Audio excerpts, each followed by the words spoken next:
Cette avant-dernière étape avec mon camarade Gilles va nous conduire du Monténégro à la Macédoine du Nord en passant par le Kosovo.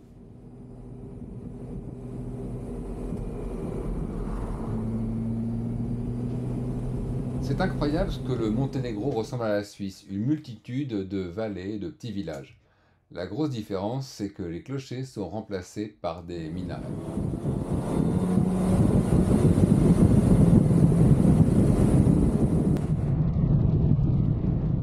Les grandes courbes rapides sont définitivement le terrain de jeu de cette BMW K1600, beaucoup plus à l'aise ici que dans les petits lacets de montagne où j'étais à la peine. Frontière avec le Kosovo, je ne rentre bien sûr pas dans le débat de l'appartenance ou non avec la Serbie. Ce pays n'est pas reconnu par l'ONU ni par l'Union européenne. La distance séparant les deux postes de frontière est totalement longue. Nous avons roulé pendant pratiquement 10 bonnes minutes entre les deux. Le Kosovo étant le seul pays traversé dans lequel notre assurance n'est pas valable, il nous faut souscrire à une assurance locale de 15 jours pour une vingtaine d'euros. J'aurai droit à un tampon sur mon passeport, le seul du voyage d'ailleurs. En descendant dans la plaine, nous décidons de faire laver nos motos qui en avaient bien besoin. Le type adorable a strictement refusé de nous faire payer quoi que ce soit, voulant nous faire comprendre à l'aide de signes que nous étions les bienvenus. C'est incroyable, non? Nous traversons la ville de Lagia Rokalkeli à la recherche de mon énième pantalon de pluie, celui de Dubrovnik ayant tenu une seule journée.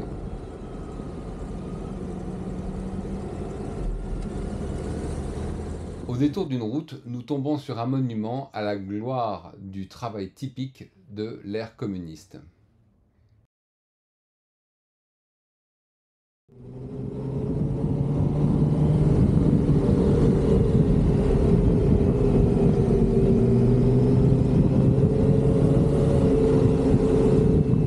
Il y a un truc incroyable dans ce pays, c'est les routes. Tu prends une autoroute et toc, ça devient une piste de terre, sans panneau ni rien. Bah, tu vois bien que c'est une piste, non? Petite pause, juste avant la frontière de la Macédoine du Nord, on crevait de faim. Et là, ça va durer, mais durer. Le tout pour finalement passer sans même s'arrêter. On voit là la différence de traitement entre les pays. Les ex-pays yougoslaves sont vraiment pas potes entre eux, alors que les ressortissants européens sont les bienvenus.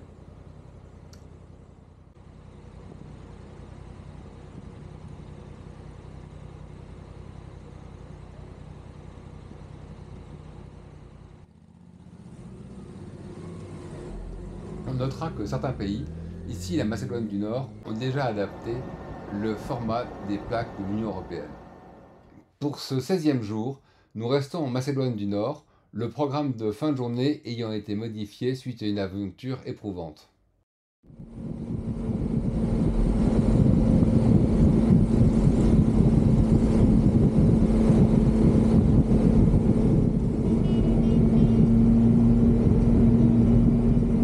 Après avoir traversé Tetovo et son marché, nous faisons route vers le barrage de Ep Mavrovo et son lac. Et bien sûr, son inévitable monument à la gloire des travailleurs morts pour sa construction.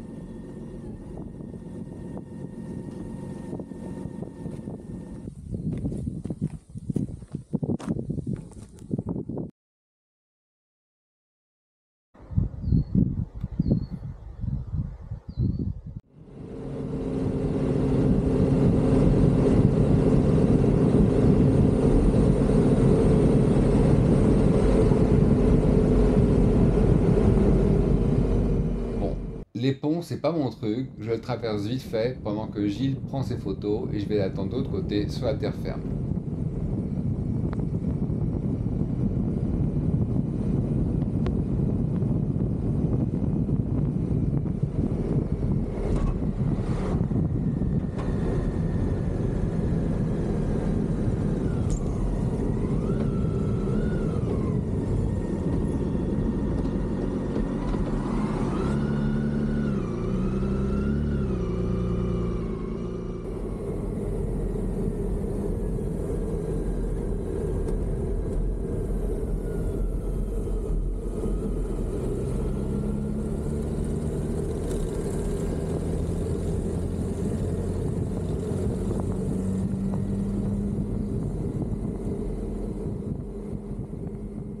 Après notre déjeuner dans une pizzeria tenue par un Américain d'Arizona venu s'échouer là pour une raison improbable, nous attaquons une petite route étroite, toute neuve, magnifique. Ce sera en fait les prémices d'un enfer qui durera 2 heures. Je te donne un rapide aperçu, mais c'est vraiment dantesque. Je crois que du coup, je vais faire une vidéo à part entière. Entre les pierriers et la boue, ma pauvre K1600 a été brave et n'a pas bronché. De mon côté, j'étais vraiment pas fier et suis sorti de là épuisé.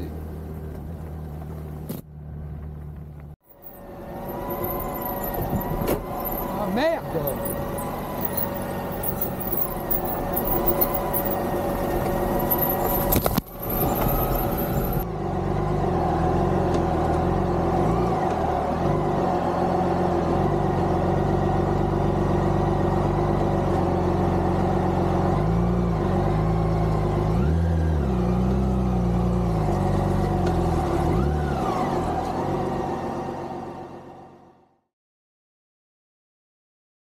Du coup, nous avons dû écourter le roulage de la journée et nous sommes arrêtés dans un hôtel au bord du lac d'Oride, un presque palace à 60 € quand même.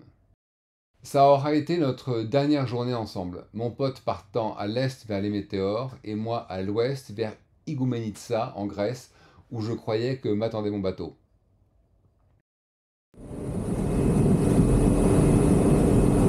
Route rapide et hop, encore un plein.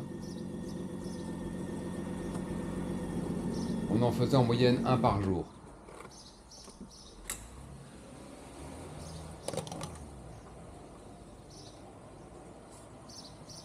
Frontière grecque vite passée et route pas passionnante jusqu'à la côte.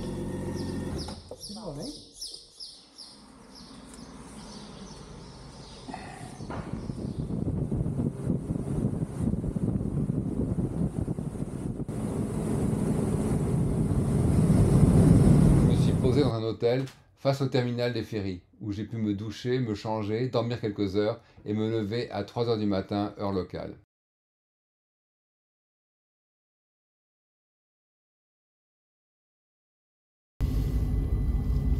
Bon ben voilà, il est 4 h du matin heure locale, 3 h à Paris.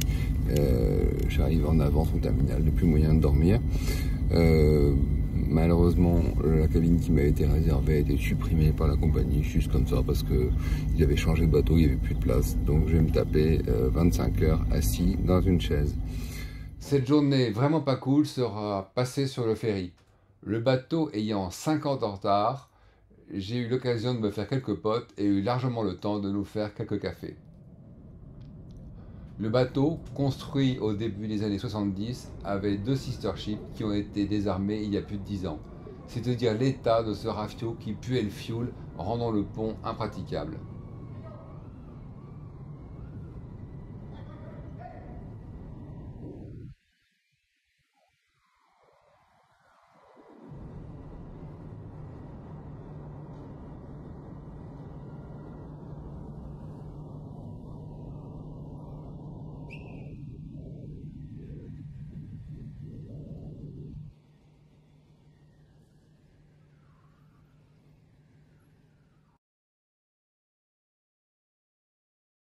Après 25 heures de traversée, j'arrive enfin à Venise, après avoir dû me changer dans la cale, en calbute, à côté de ma bécane. J'ai adoré le confort d'Anneck Lines, je vous recommande.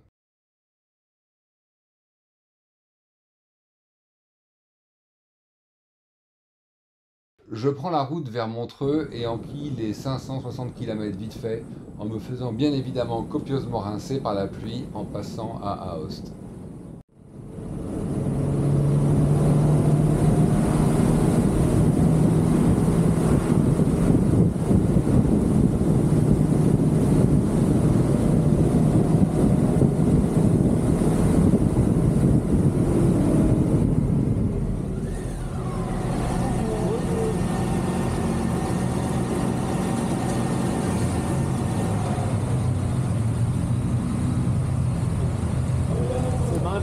Seulement un passage.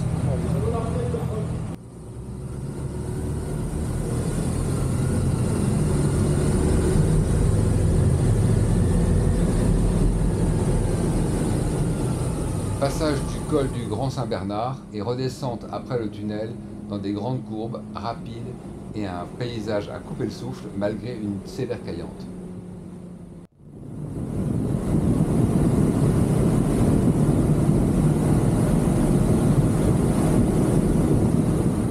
La journée suivante sera passée en famille à Montreux où la présence du lac est toujours aussi apaisante.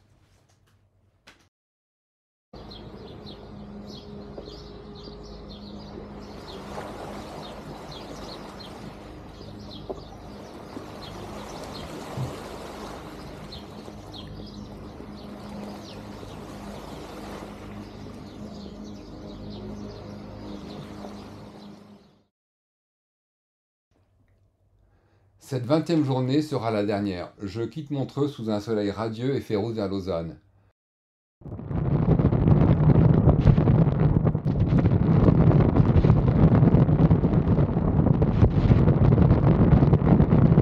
Un dernier passage de frontière.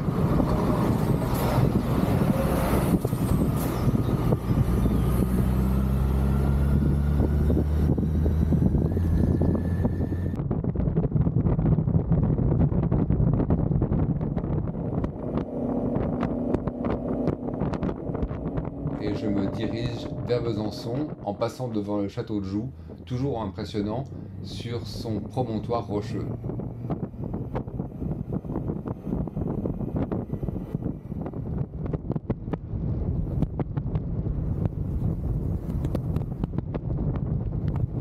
Le reste de la route ne sera pas passionnant, j'étais impatient de rentrer maintenant après 3 semaines.